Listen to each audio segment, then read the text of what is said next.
Walmart ఒక కొత్త వివాదంలో చిక్కుకుంది. మొన్ననే చెప్పుకున్నాం. రోబోలు ఏవైతే ప్రజలకి ఇప్పుడు పని మనుషుల కొరత, ఇతర మనుషుల కొరత టైంలో రోబోలే పని మనుషుల్లాగా వస్తున్నాయి.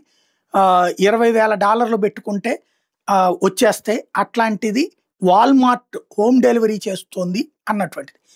అయితే వాల్మార్ట్ హోమ్ డెలివరీ చేస్తున్నటువంటి ఏదైతే యూనిట్రీ జీవన్ రోబో ఏదైతే ఉన్నాయో వాటి మీద ఇప్పుడు పెద్ద సంచలనాత్మకమైనటువంటి ఆరోపణ వచ్చింది.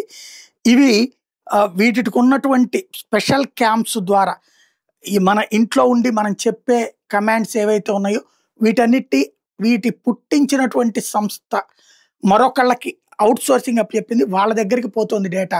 మన ఇంట్లో తిరిగేటటువంటి పరిసరాలు మొత్తం రోబో ఏమేం పని చేస్తుందో, ఎక్కడెక్కడ తిరుగుతుందో అక్కడ విజువలైజ్ అవుతుంది.